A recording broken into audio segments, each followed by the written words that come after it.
Raquel Ki, la voix du kumbanguisme.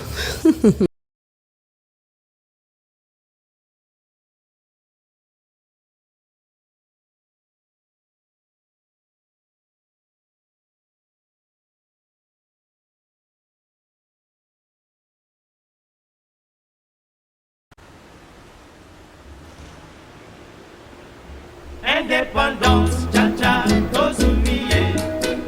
Oti kwanza, tcha-tcha, tubakidi. Au table ronde, tcha-tcha, baganye. Oti kwanza, tcha-tcha, tozumiye. Indépendance, tcha-tcha, tozumiye. Oti kwanza, tcha-tcha, tubakidi. Au table ronde, tcha-tcha, baganye. Oti kwanza.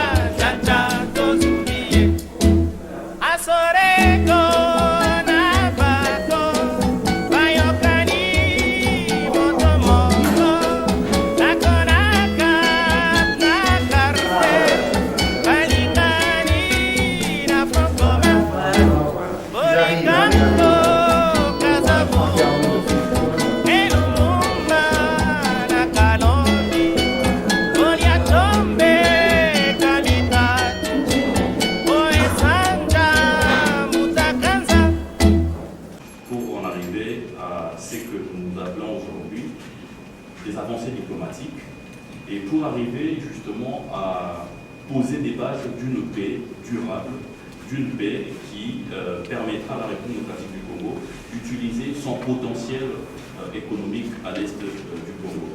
Le président de la République et tout le gouvernement se sont engagés justement.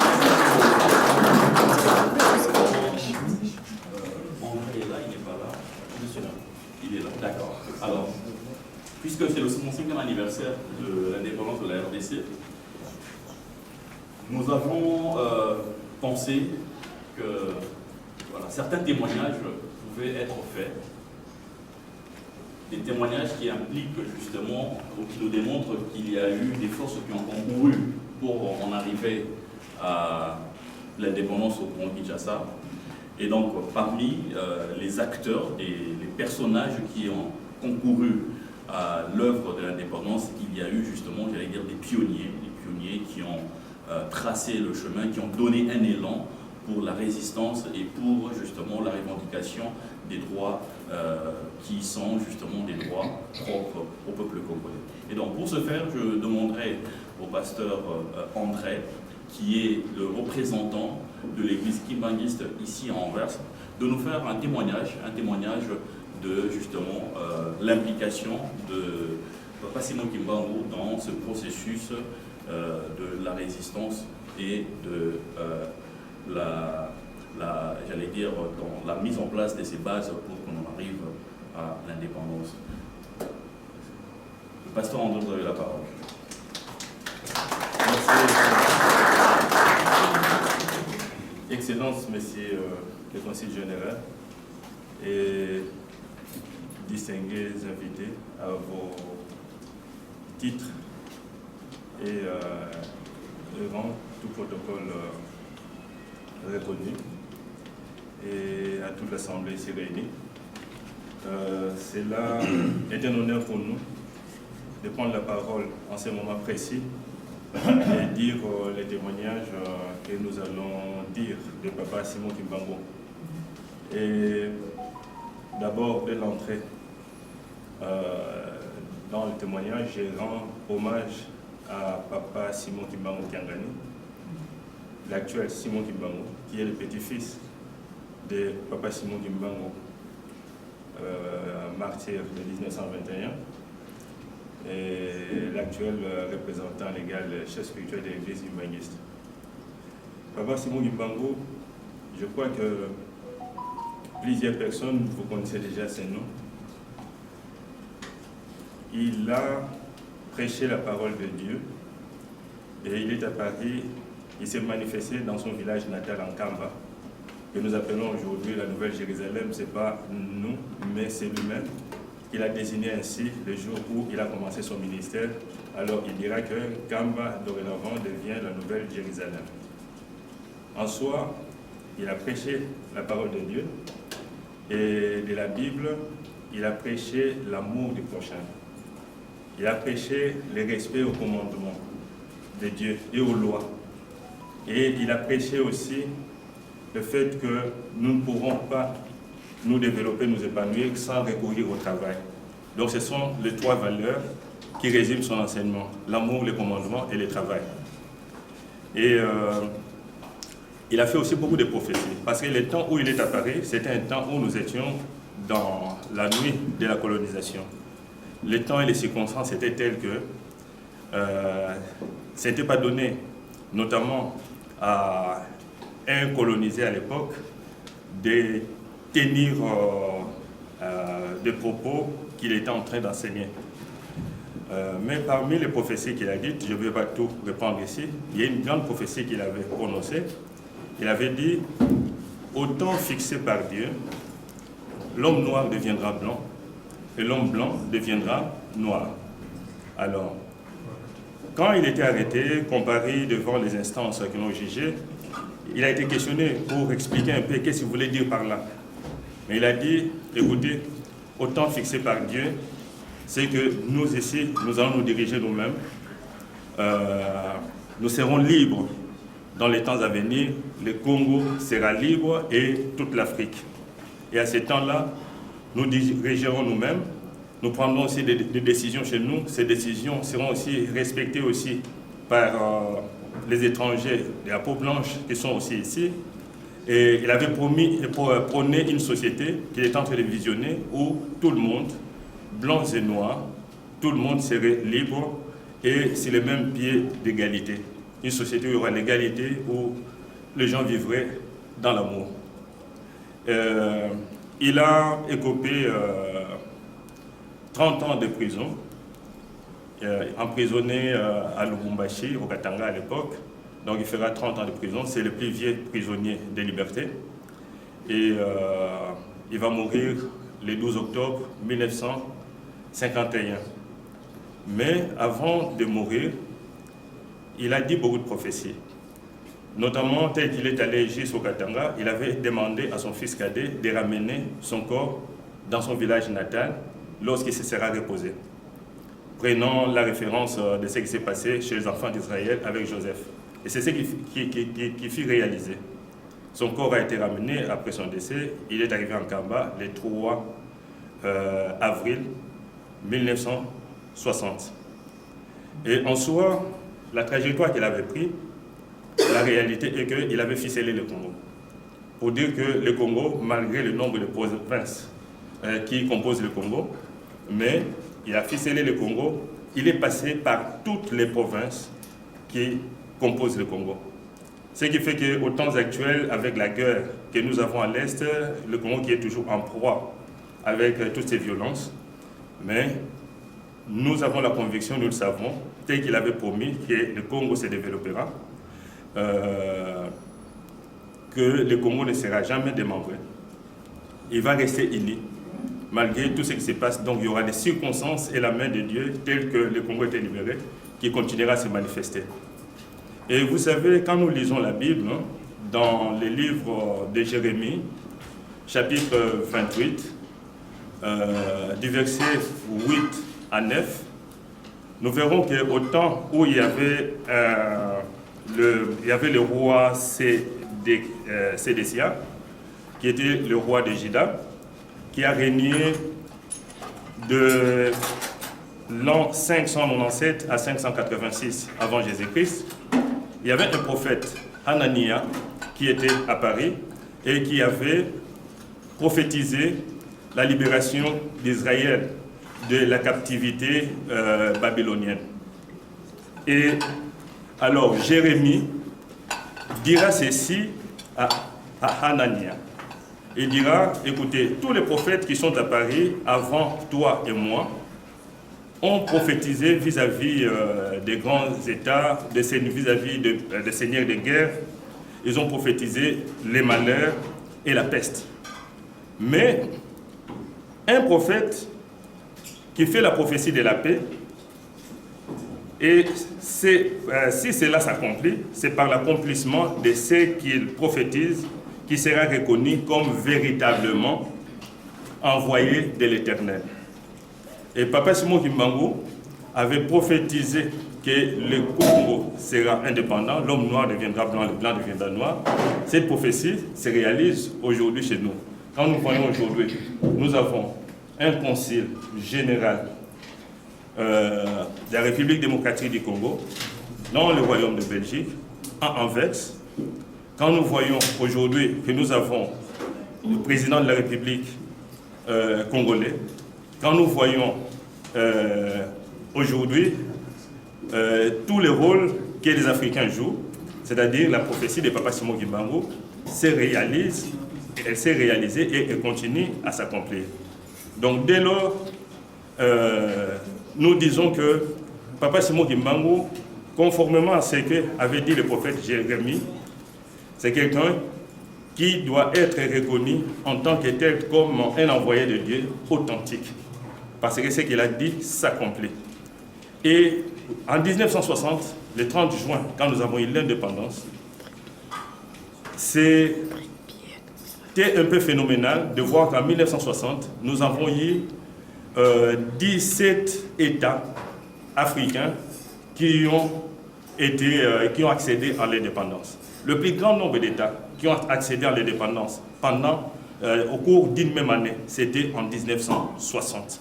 Et l'année où s'est réalisée sa prophétie sur le Congo, et le phénomène s'est observé à travers toute l'Afrique, où tous les pays se sont mis à devenir indépendants. Et donc, c'est cela. Et aujourd'hui, nous restons convaincus que tout ce qu'il avait prophétisé vont continuer à se réaliser. Et il a prôné dans les discours qu'il a dit en 1921, il a dit qu'il nous a amené trois choses. Le pouvoir politique, le pouvoir scientifique et le pouvoir spirituel, religieux. Ce sont les trois pouvoirs qu'il avait annoncés. Il est venu avec ces trois pouvoirs.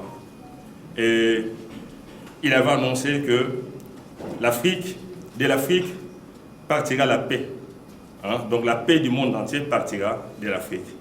Et il a dit que son village, dorénavant, devient la Nouvelle Jérusalem. Mais c'était un village avec des cases.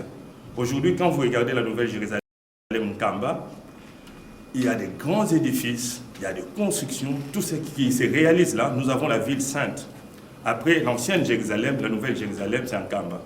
Et je finirai par mentionner une chose, un phénomène actuel qui apparaît, qui est visible, c'est que nous voyons à Jérusalem, à Capernaum, la ville où le Christ avait enseigné grandement. Il est apparu un phénomène actuellement qui est là encore visible. La carte géographique du Congo est apparue au sol, à Jérusalem. Cette carte-là, nous voyons des gens qui vont en pèlerinage actuellement pour aller regarder, visiter, contempler ce phénomène qui s'est manifesté de soi-même. Il n'y a personne qui l'a configuré. Et, sauf malheureusement, beaucoup d'Africains vont là-bas, quand ils arrivent, ils encerclent la carte et ils vont prier là-bas pour demander. Mais nous savons que cette carte, c'est un message. C'est un message que Dieu lui-même a révélé pour dire que, voilà, ne me cherchez pas ici, à Jérusalem, parce que je suis maintenant au Congo. Et pour dire que la Nouvelle Jérusalem, c'est au Congo, c'est pour cela que cette carte est apparue à l'ancienne Jérusalem. Pour réaliser ce que le Christ avait dit dans Matthieu 21, verset 43, il avait dit, cette parole, puisque vous ne l'avez pas respectée, sera donnée à une autre nation qui en produira le fruit. Et ce sont ces phénomènes-là qui se manifestent. Donc c'est ce que j'en termine là. Il y a plusieurs choses à dire dans la réalité Simon Kimbangu, mais j'en finis là. Mais je ne manquerai pas de mentionner que le temps où Papa Simon Kimbangu est allé en prison à Lubumbashi, il y a eu des Kimbanguistes qui ont été arrêtés pendant tous ces temps, 37 ans de clandestinité. Et pendant les 37 ans de clandestinité, tous les arrêtés, les martyrs, il y a eu au total, les statistiques qui sont à notre portée, c'est 37 000 familles qui ont été déportées. Il y a eu de vraies déportations, des camps disséminés à travers le Congo. Ça n'a pas touché que la République démocratique du Congo. Le Congo-Angola était touché aussi, le Congo-Brazzaville et même les Gabon étaient aussi touchés. Et 37 000 familles déportées, et ça fait un total de 150 000 martyrs. Les statistiques que l'église Imbangisi a. Mais en soi, Papa Simon Kimbangu avait annoncé une société où nous tous, nous vivrons en fraternité. C'est-à-dire que les Imbangisi n'ont aucune haine ou aucune animosité par rapport à tout ce qu'on a vécu pendant les temps de persécution. Aujourd'hui, nous disons que bon, ça, c'est la souffrance, la croix du Christ, parce que c'est Dieu qui libère un peuple, c'est Dieu qui développe. Donc c'est avec vraiment amour, aujourd'hui, que nous entendons continuer à communier avec tous les peuples du monde et les accueillir en Kamba, qui est aujourd'hui un centre qui rayonne aussi au centre de l'Afrique. Je vous remercie. Merci beaucoup.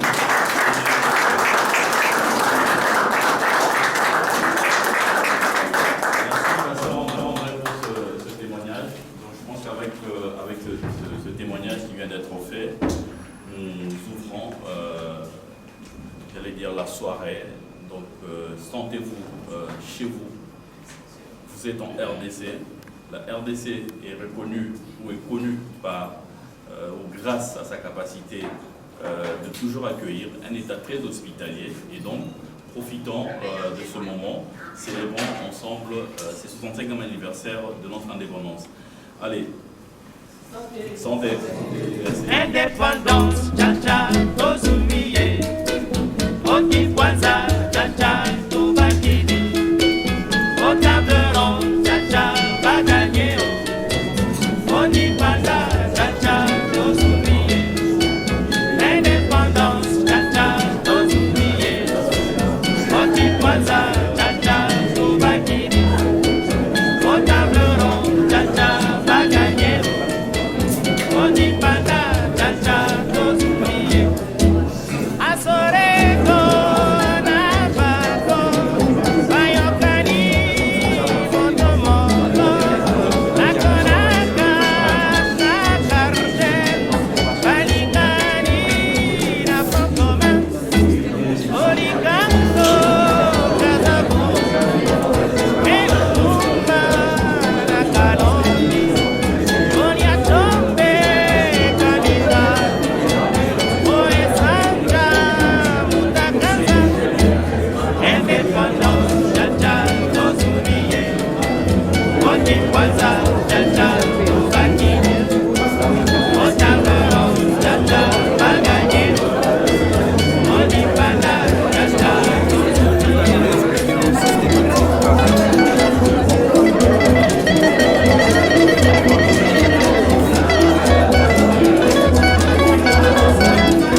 en 2025. C'est l'année par excellence où se concrétisent les éléments de cette critique. Le chiffre 2025. Et ces 30 points, c'est les 30 points de 2025. C'est les 30 points différents des autres. Et ce que vous avez fait, c'est quelque chose, il y a quelques jours, qui n'était pas mis en place comme ça. C'est spontané. C'est pas vous. Oui, c'est pas vous. Il y a une firme derrière, il y a une source, il y a quoi. Retenez-les, c'est aussi, maintenant vous venez de causer. C'est à quoi vous amenez très haut, plus loin. Ce que vous avez fait, le nom d'éducation de ce que vous venez de faire, c'est un acte que vous faites. Mais retenez la date du 30 juin 2025. Ce que vous venez de faire, c'est une chose très grandiose. Non, nous sommes ici en Belgique, ça fait des années.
frange de la communauté n'est pas organisée, mais on a quand même une communauté qui est organisée.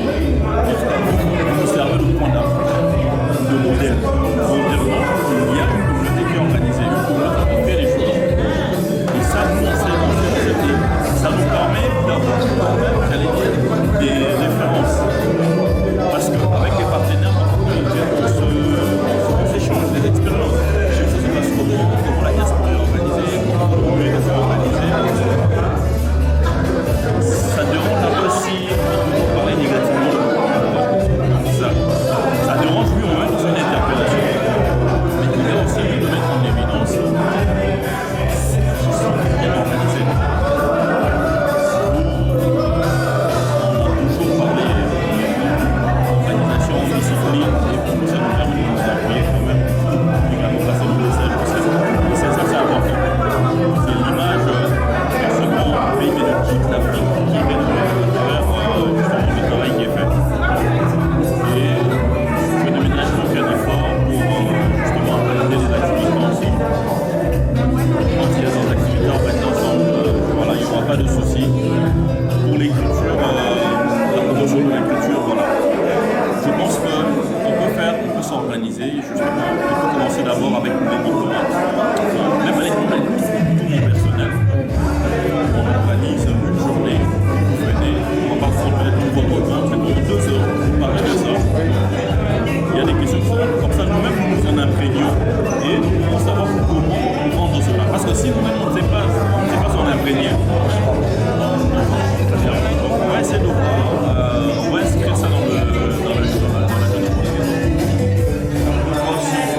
parce que les diplomates et les ont une obligation de formation, ça va faire partie de leur formation. Dans la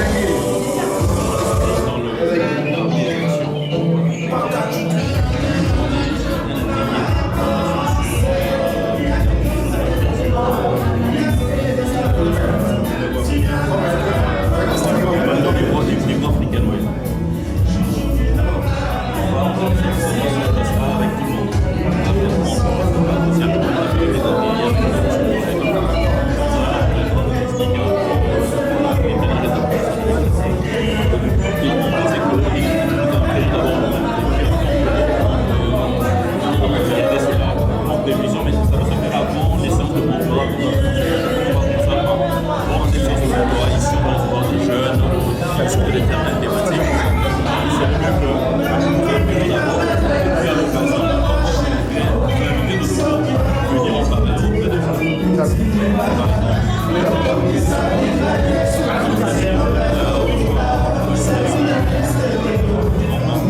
Moi, je voyage à la fin de cette semaine. Je vais à Kamba.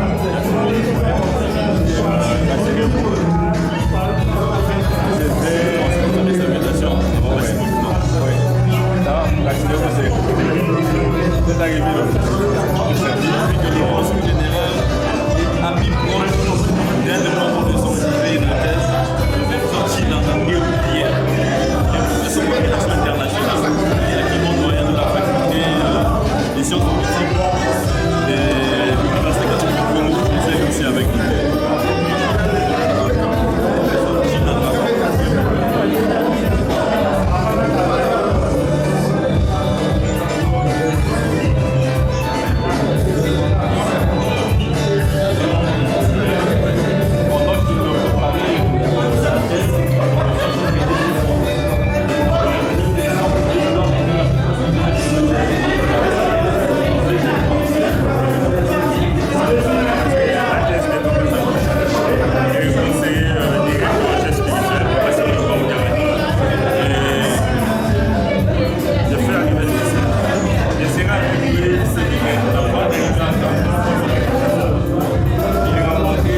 papa, avant de partir. C'est bien de lui remettre ça. Attends, d'accord. Alors, quand vous partez jeudi, est-ce que ce mercredi dans l'après-midi, par exemple, je peux ce mercredi, ouais, on a fait l'après-midi, ok, il vous donne 400, d'accord, comme ça vous avez vos deux. Vraiment, il n'y a pas de souci, si on peut, ce mercredi,